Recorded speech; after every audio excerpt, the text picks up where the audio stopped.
Sir आप अण्णा अतिशय दुःखद घटना म्हणावी लागेल।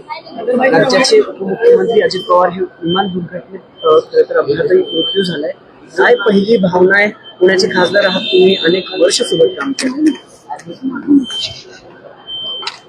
मी खरं तर शब्द सुचत नाहीयेत। अनेक वर्ष त्यांच्या सोबत मी काम केलंय आणि हा धक्का आहे। इतका अनपेक्षित धक्का असेल असं स्वप्नातही वाटलं नाही, त्यामुळे विश्वास अजूनही बसत नाही। महाराष्ट्राचा एक लोकप्रिय नेता, गेली 4 दशकं ज्यांनी या महाराष्ट्रातल्या राजकारणामध्ये स्वतःची एक वेगळी ओळख करून दिली,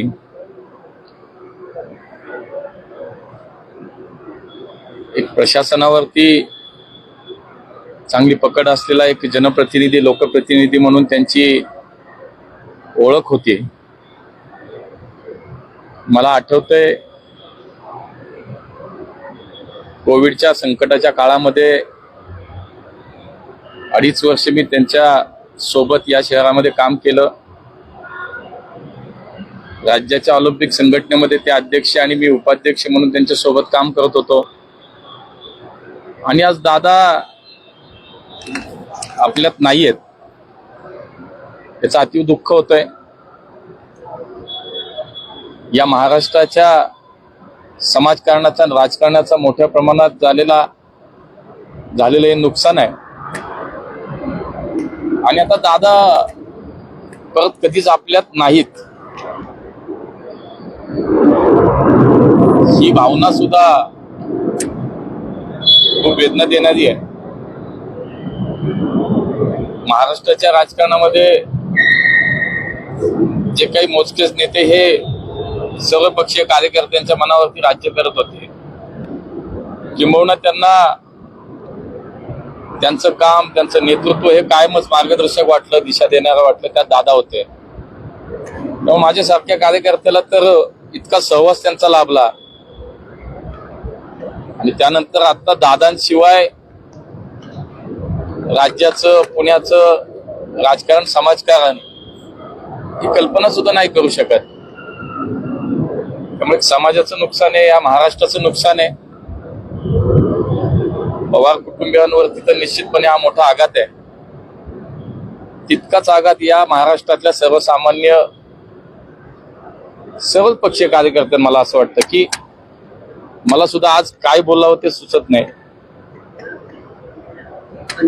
त्यात खूप काम केलं एकत्र त्यांच्या सोबत ना, म्हणून एक साधारण ती भावना आहे।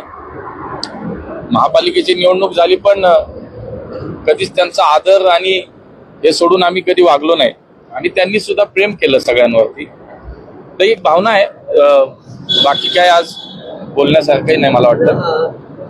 तुमच्याकडे काय कारण सांगण्यात आली? DCCI कडनं तुम्हाला काय कारण देण्यात आले? नेमकं काय झालं, अपघात कसं झालं याची काही माहिती तुम्ही घेतली आहे ना?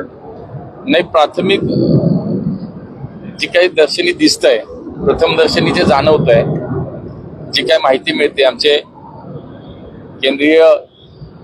आमचे कॅबिनेट मिनिस्टर सिव्हिल एव्हिएशनचे राममोहन नायडूजी सुद्धा सोबत आहेत, त्यांनी सुद्धा सकाळपासून सगळी माहिती घेत आहे। आम्ही एकत्रित जी माहिती घेतो त्याच्यावरनं हे आहे की प्रथम दर्शनी तरी थोडा व्हिजिबिलिटीचा काहीतरी प्रॉब्लेम होता असं दिसतंय।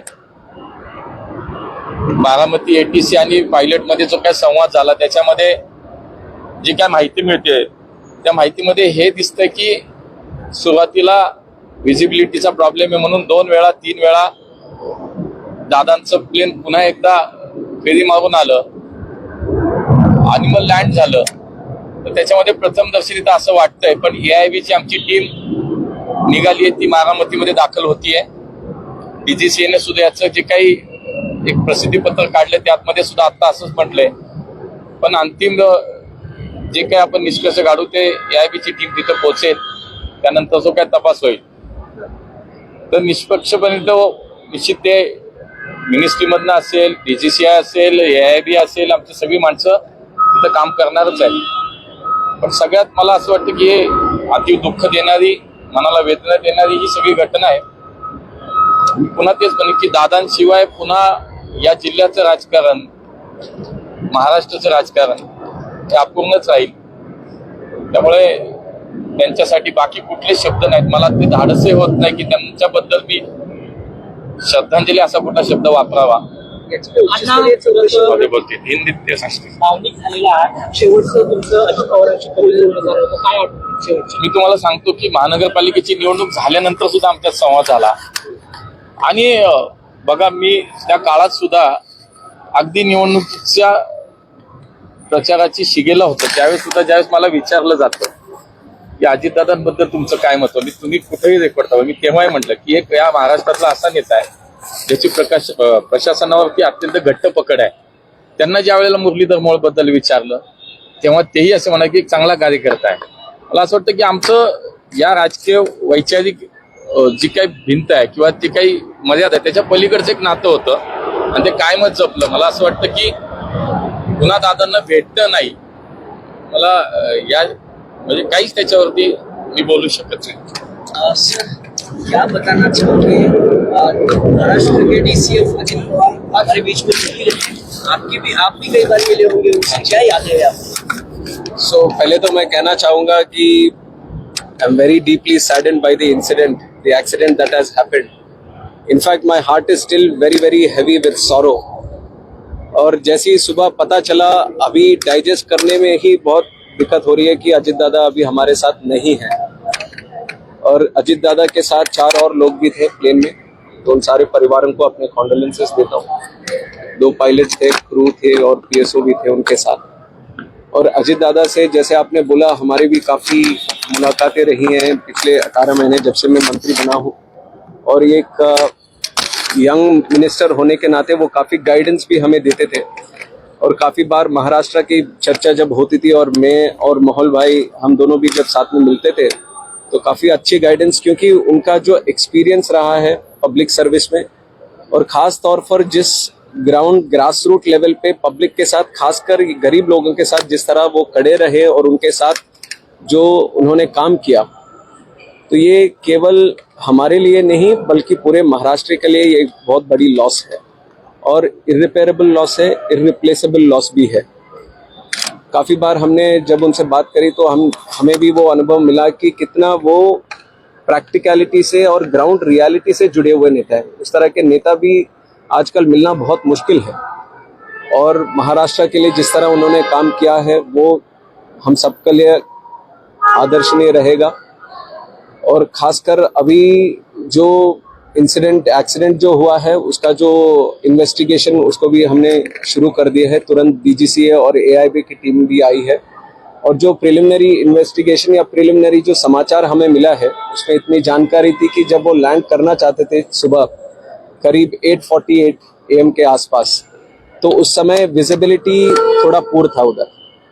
और जब ATC बारामती से उनका जो कांटेक्ट हो रहा था फ्लाइट के लिए पायलट से, तो ATC वालों ने पूछा कि क्या रनवे साइट में है, तो उनके तरफ से आया कि रनवे साइट में अभी नहीं है. तो उसके बाद उन्होंने एक गो अराउंड भी किया. गो अराउंड करने के बाद फिर से एक बार कोशिश करी कि हमारे ATC से जो बारामती में जो FTO हैंडल्ड ATC है उनसे वार्तालाप चल रही थी. तो उस समय जब दोबारा लैंड करने आए तब भी उनसे पूछा गया था कि विजिबिलिटी है कि नहीं रनवे का. तो उसके बाद पहले तो उनका समाधान नहीं आया, फिर उसके बाद आया कि विजिबिलिटी है. तो लैंडिंग क्लियरेंस जैसी ATC ने दिया उसके बाद तुरंत देखा गया कि ये एक्सीडेंट हुआ है. बहुत दुखद घटना है. तो इसके ऊपर और जानकारी हमें मिलनी चाहिए. इन्वेस्टिगेशन पूरी तरह से ट्रांसपेरेंट और अकाउंटेबल वे में हम करेंगे. बट उससे पहले तो मैं इतना कहना चाहूँगा कि ये बात बोलना कि अजित दादा अब नहीं रहे, उसके लिए बहुत बहुत बहुत दुख होता है. और मैं उनके जो प्यार करने वाले लोग हैं, कार्यकर्ता हैं और उनके परिवार के लोग हैं, उन सबके प्रति कंडोलेंसेस व्यक्त करता हूँ. Like I said, from the preliminary investigation, it looks like the visibility seems to be the issue.